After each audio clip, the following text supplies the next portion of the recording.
Una milonga, no les voy a contar mucho nada.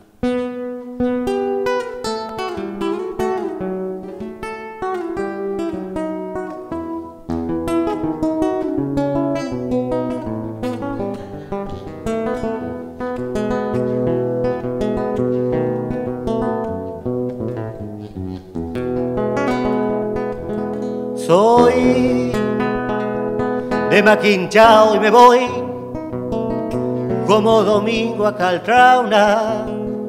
Me llamo Enésimo Gauna, pa' lo que guste mandar.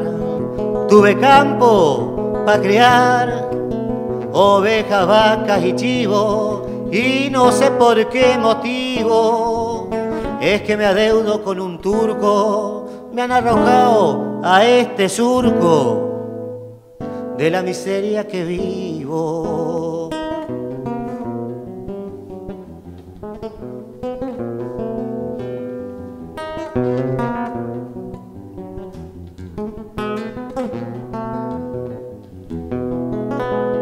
Cuando llegué a los Menucos, calle ancha por el tiempo, para aliviar mi tormento, al bar de Serapio iré, y allí me reencontraré con Mariano Cañumil, quien también en forma vil su producción fue estafada, vendió mucho, ganó nada y debe 300.000.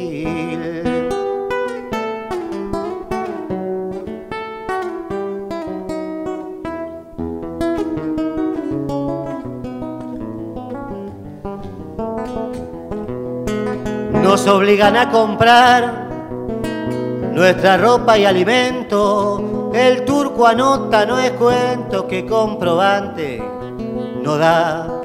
Y te dice prepara la lana que haya juntado. Uno vende regalado y paga tan alto costo. El turco se hace el agosto y uno queda desangrado.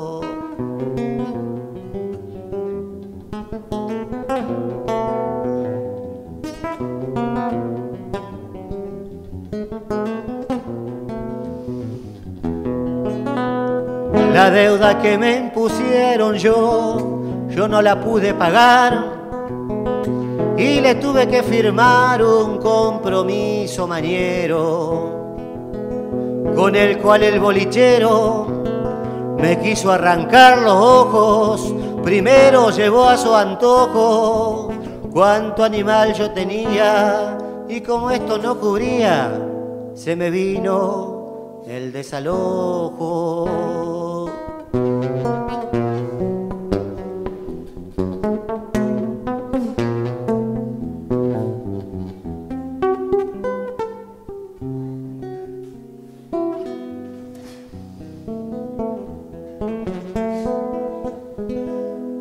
Y ya me voy despidiendo pa'l lado de Cerro Bandera, y antes de partir quisiera cobrar mi deuda final. Con la punta del puñal buscaré su corazón con un toque de atención, a ver si al fin tiene un corte en el sur como en el norte esta infame explotación.